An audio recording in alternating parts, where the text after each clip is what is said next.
Desde quarta-feira, o que mais se discute no meio político é o jogo entre a impunidade versus legalidade.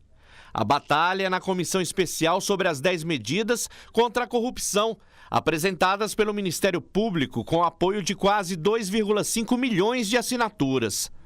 Mas será que as pessoas sabem de fato o que elas chegaram a assinar? As 10 medidas, da forma como está e a sociedade não conhece, é preciso que a sociedade conheça, sim. Ela é restritiva de direitos, ela estabelece institutos que só são vistos em regimes mais restritivos, em regimes mais totalitários. Eu acho que você ferir o habeas corpus de todos os instrumentos, o mais caro instrumento da liberdade do cidadão, que é o habeas corpus, é uma medida para se despertar a sociedade. O problema para quem aposta em uma melhora dos costumes políticos no país, depois dessa enxurrada ainda em curso de escândalos, é que esse desespero tende a ignorar a opinião pública e legislar em causa própria. O que nós temos hoje e nos preocupa são esses poderes e instituições agindo de uma forma muitas vezes emocional, agindo muitas vezes pensando em si próprios, né? Ao tempo em que deveriam estar se esvaziando todo mundo para enfrentar esse momento de turbulência e de crise e buscando soluções que tragam de volta, né, a preservação, que tragam de volta a valorização dos princípios que devem estar regendo o nosso país, né, os princípios que estão ali gravados na Constituição da República e que devem ser não só observados, como protegidos por essas instituições e poderes. O que nós temos visto é que muitas vezes estão se esquecendo disso, trocando os pés pelas mãos, se utilizando de motivações totalmente inadequadas, muitas vezes se utilizam de bandeiras corretas, mas com a motivação errada e no momento inoportuno. O promotor de justiça do Ministério Público Estadual, Dr. Everton Aguiar, acha que as 10 medidas devem ser aprovadas, já que o foco principal é o combate à corrupção. As instituições que são responsáveis para evitar que haja sangria de dinheiro público, que o dinheiro público possa ir para os hospitais, possa ir para as escolas, para a segurança pública, para o saneamento básico, esta lei vem a tirar essa capacidade. Então não é mais lei anticorrupção, é uma lei pró-corrupção. O que eles fizeram na madrugada foi mudar completamente a lei. A ideia, quando surgiu, era uma lei anticorrupção, era uma lei para recrudescer, deixar mais dura a repressão à corrupção. E eles transmudaram essa lei favorecendo a corrupção. Então, do jeito que está em sendo aprovado o texto, como está tramitando no Congresso Nacional, será a lei pró-corrupção, a busca da institucionalização da corrupção no nosso país. Isso é trágico. O que se nota é que o mundo jurídico está rachado em relação às 10 medidas anticorrupção. Uma das propostas que está em meio a toda esta discussão é a limitação do habeas corpus, que para muitos juristas isso é um retrocesso e que pode acabar prejudicando toda a população brasileira. As 10 medidas apresentadas pelo Ministério Público, quando a gente fala em esquartejamento do habeas corpus, é porque estabelece restrições. Então, por mais ilícito que seja a prisão do cidadão, o tribunal ou a autoridade judiciária só pode analisar o habeas corpus se ela tiver noção do contexto inteiro. Então, pode ser que seja a algema mais absurda contra o cidadão, mas é preciso conhecer o próprio mérito do processo. A essência do habeas corpus é não se ingressar no mérito do processo. A essência do habeas corpus é tutelar o direito à liberdade de locomoção, independentemente de qualquer coisa. O que quer o MP é condicionar a observação das liberdades com o que diz a própria ação penal. Isso é confusão entre o mérito e a prisão cautelar, que o Ministério Público bem sabe que são órgãos distintos. Além disso, são várias tutelas da ampla defesa que estão sendo diminuídas com as medidas anticorrupção. Ainda segundo eles, a população foi atraída para assinar o baixo-assinado que virou uma PL, sem saber que esse pacote era um projeto de poder repressivo, que inclui várias alterações que não têm nada a ver com a corrupção.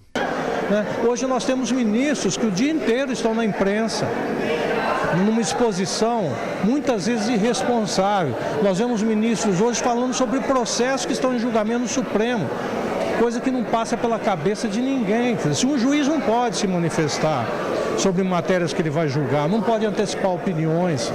Isso causa o quê? Isso causa uma superexposição do ministro e faz com que ele também se torne alvo de críticas, faz com que a dignidade do cargo dele seja diminuída e qualquer pessoa se imagina no direito de estar agredindo o ministro do Supremo Tribunal Federal. É o que tem acontecido. Então, a eles também compete, sabe, puxar um pouco o freio, reduzir um pouco mais de discrição.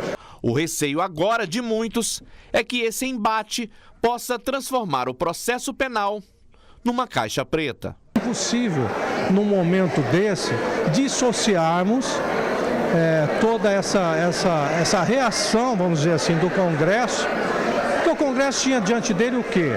A apreciação de uma medida de iniciativa popular que apresentava 10 propostas de combate à corrupção. O que o Congresso fez? Além de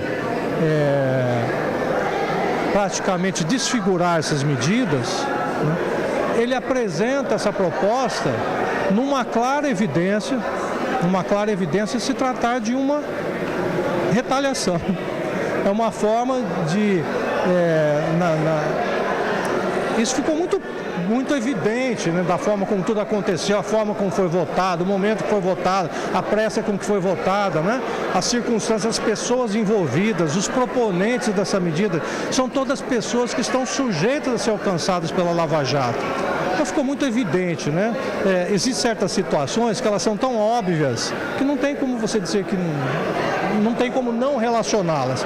Eu vejo sim essa reação do Congresso como uma reação ao fato de que vários deles estão na mira de ser atingidos rapidamente pela Lava Jato. O crime não pode justificar o combate ao crime. Você não pode justificar o combate ao crime também cometendo novos crimes. Olha, é um debate extraordinário, mas teve 7 minutos e eu tive cuidado de conversar com o nosso editor Eduardo Kopanax para que a gente desse o peso necessário aos depoimentos dessas figuras importantes do nosso mundo jurídico, para que nós pudéssemos ajudar você, telespectador, também a avaliar o que está acontecendo no país hoje, que é muito sério. Eu tenho aqui, inclusive, a participação do advogado Joaci Loura. Ele ainda é juiz eleitoral, que está terminando já o seu mandato como representante da OAB no TRE, e ele diz o seguinte: há um erro terrível na discussão sobre o projeto de lei das medidas contra a corrupção. O maniqueísmo. Há medidas interessantes, mas há medidas absurdas. No entanto, estão tratando o delicado tema na base do tudo ou nada. E aqui, os mentores do projeto, em sua essência, os procuradores federais, estão deliberadamente contribuindo para a confusão na base do ou é nós ou é eles. É o bem contra o mal.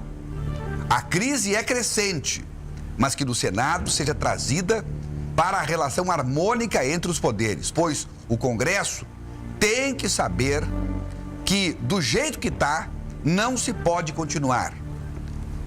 Continua o advogado e juiz eleitoral. Os congressistas deveriam ter mais comprometimento de como deve ser mudado tudo em prol do fim da corrupção. Mas, ao mesmo tempo, os membros do Ministério Público Federal, autores das medidas, têm que aceitar que eles não são legisladores e que é isso uma prerrogativa do Congresso, mudar os projetos que lhes são enviados.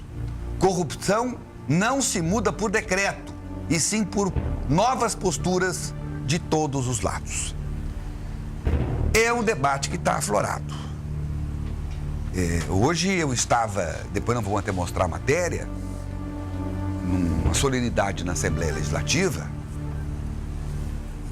em que foi homenageado o procurador do do Estado, Luciano Alves. E quando foi dada a palavra a vários convidados para homenagear o doutor Luciano, primeiro a doutora Maracélia Oliveira espontaneamente pediu licença para falar sobre esse tema e falou exatamente, ou mais ou menos, o que ela falou aqui para nós, porque depois nós colhemos a palavra dela fora da tribuna da Assembleia. Por outro lado, quando chegou a vez do desembargador Renato Mimessi, um dos mais antigos desembargadores que nós temos no nosso Tribunal de Justiça, ele, antes de fazer as devidas homenagens ao seu amigo, enfim, Luciano Alves, e conterrâneo, é bom se diga, ele fez questão de também fazer algumas colocações interessantes, e eu cheguei aqui a notar que mais me chamou a atenção quando ele começou a sua fala.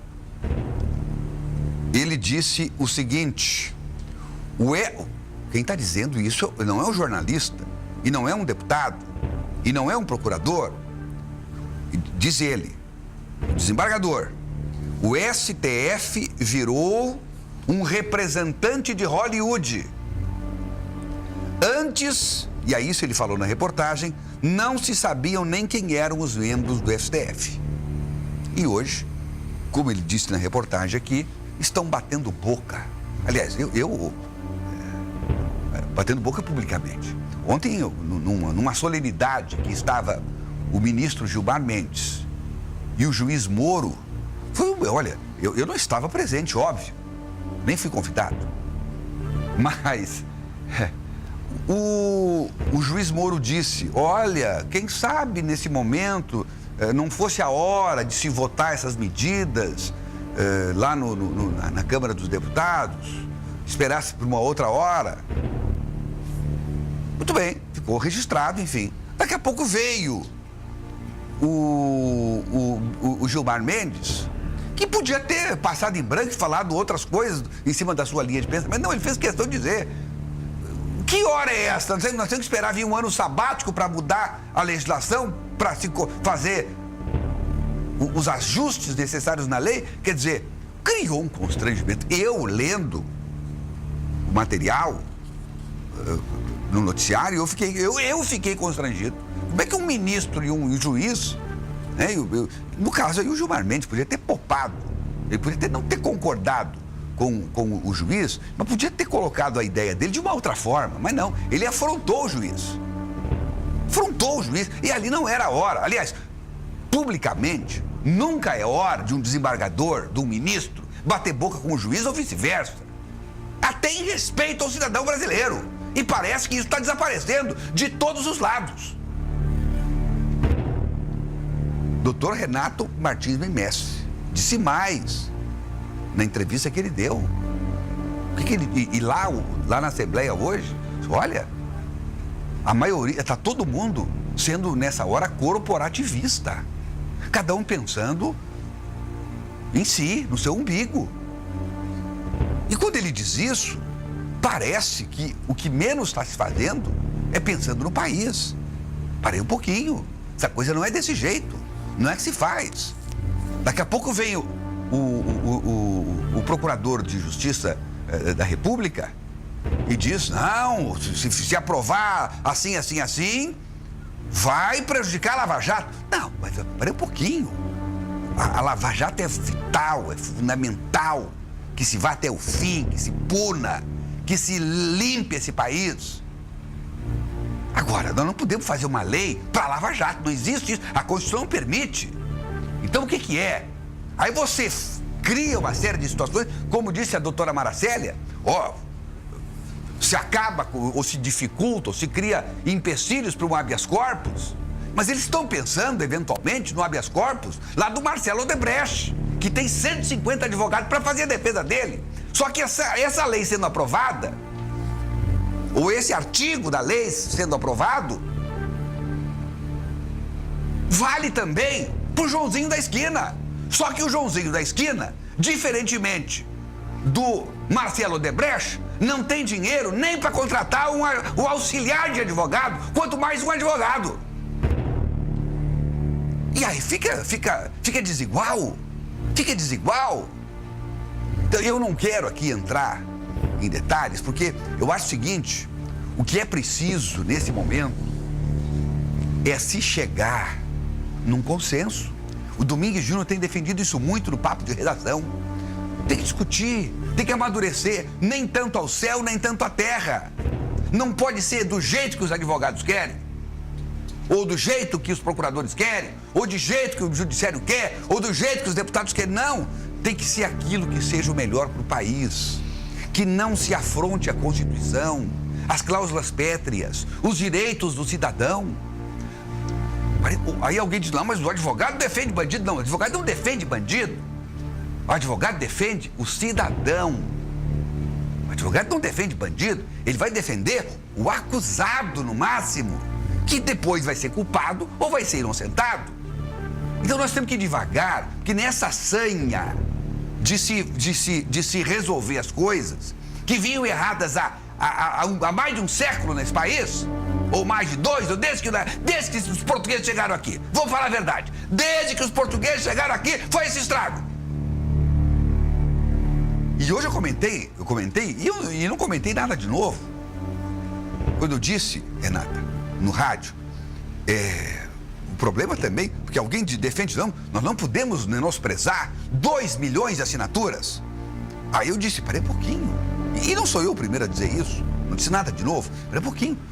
Quantos desses 2 milhões assinaram, sabendo que exatamente assinaram? Leram exatamente o que queria dizer cada artigo e o que estava nas entrelinhas, porque o direito é assim. Aí um ouvinte, na mesma hora, ligou, não, eu me sinto ofendido porque eu li tudo. Mas daí veio uma enxurrada de telefonemas. Inclusive, um servidor de um poder aí, isso foi lido na rádio, no ar, dizendo, olha, o seguinte, eu quero dizer que chegou lá uma pessoa com um papel na mão, que colheu mais de dezenas de assinaturas na minha repartição, em segundos. Todo mundo foi lá, assinou. Só se dizia assim pelo título. Ou as 10 medidas contra a corrupção. Assina. Até eu quero assinar. Todo mundo quer assinar. Todo mundo quer assinar. Até o Lula assina. Agora, vamos ler com calma o que está cada coisa dizendo. Eu não estou entrando no mérito. Eu não estou dizendo que está certo ou está errado. Porque nem o conhecimento necessário eu tenho para discutir com altos ministros e altos desembargadores e por aí vai. Mas eu tenho, como cidadão, eu tenho autoridade de dizer o seguinte: tem que parar com esse corporativismo, com esse julio-dianismo que tá aí a palavras do desembargador Mimesse, com esse jogo de vaidades, com esse... E se chegar num consenso, e se colher ideias de cada um para se fazer o melhor. Isso aqui vai prejudicar os procuradores? Vamos ver como é que pode mudar para ficar melhor. Isso aqui vai prejudicar a investigação? Vamos modificar isso aqui para ficar melhor. Claro que não pode. Agora, não podemos cortar tudo em nome de alguma coisa ou manter tudo em nome de outra. Quer dizer, não dá para fazer lei, para pegar meia dúzia e isso retirar garantias de mais de 200 milhões de brasileiros, como não dá também para fazer leis que vão inaugurar a salvaguarda de meia dúzia de políticos. Também não. Agora, não se faz uma lei e não se vota uma lei na madrugada. Não se vota. E também não se vota uma lei na manhã ensolarada seguinte. É importante esperar um pouco mais. E não é a sociedade debater, porque quem sou eu para debater? Eu não sei quem tem que debater. Grupos de notáveis que eventualmente vão me representar, que vão representar a Renata, que vão representar os segmentos da sociedade para saber o que é melhor para o país nessa hora. E o Congresso votar a vontade e o que é melhor para o povo brasileiro. Porque, como disse o doutor Renato Mimesse e a doutora Maracélia, e de certa forma também o doutor Everton Aguiar, o país está indo para um caminho muito perigoso. E quando ela fala em regimes restritos, ela está falando em ditadura, se é que alguém não entendeu e quer que eu desenhe. Renata.